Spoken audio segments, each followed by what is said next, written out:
नमस्कार दोस्तों, नाम है मेरा ऋषभ सिंह और स्वागत है आपका हमारी टेल्स ऑफ हिस्ट्री सीरीज में, जहां हम भारत में आए इंपॉर्टेंट गवर्नर जनरल्स और वॉइस रॉयस के सिग्निफिकेंट इवेंट्स को देख रहे हैं। और आज हम समझेंगे पूरी कहानी लॉर्ड वेवल की।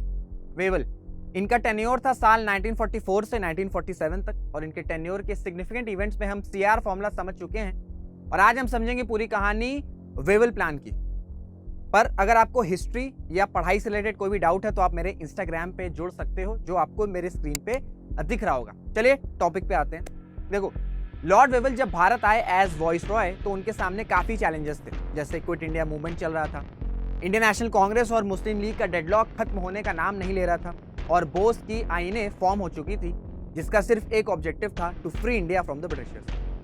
अब वेवल को ये समझ में आया कि INC यानी कि इंडियन नेशनल कांग्रेस और मुस्लिम लीग का जो डेडलॉक है उसे खत्म करना बहुत ज़्यादा ज़रूरी है, इसलिए वो प्रेजेंट करते हैं Wavell plan in the year 1945। अब क्या प्रोविजन थे इसमें, ये देखो। वॉइस रॉय की एग्जीक्यूटिव काउंसिल में 14 मेंबर्स होंगे जो सब इंडियंस होंगे और उसमें हिंदूज और मुस्लिम्स इक्वल नंबर में होंगे।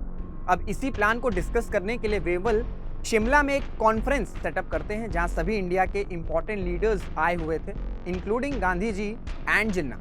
इस कॉन्फ्रेंस का ऑब्जेक्टिव था कि मुस्लिम लीग और कांग्रेस का डेडलॉक खत्म किया जा सके, पर जिन्ना तो जिन्ना है, उन्होंने अपनी शर्तें रखी और कुछ चेंजेस की बात कही वेवल प्लान में। जैसे जिन्ना इंसिस्ट करते हैं कि सिर्फ मुस्लिम लीग ही मुस्लिम मेंबर्स को चूज कर सकती है वॉइस रॉय की एग्जीक्यूटिव काउंसिल के लिए, पर कांग्रेस का कहना था इस पे कि मुस्लिम लीडर्स तो कांग्रेस में भी हैं, तो सिर्फ लीग के पास ही क्यों राइट होगा to choose the representatives for the viceroy's executive council. फिर जिन्ना कहते हैं कि मुस्लिम के पास वीटो पावर होना चाहिए, जिस पे कांग्रेस का ये मानना था कि मुस्लिम्स 25% पॉपुलेशन कंस्टिट्यूट करते हैं, उसके बाद भी मुस्लिम्स को इक्वल रिप्रेजेंटेशन दिया गया है एग्जीक्यूटिव काउंसिल में हिंदूज के साथ, तो अब इस एक्स्ट्रा पावर की क्या नीड है।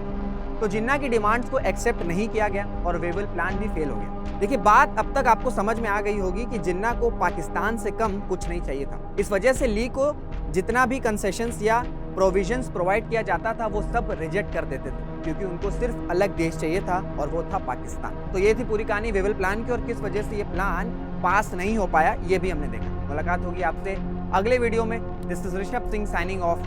जय हिंद, जय भारत।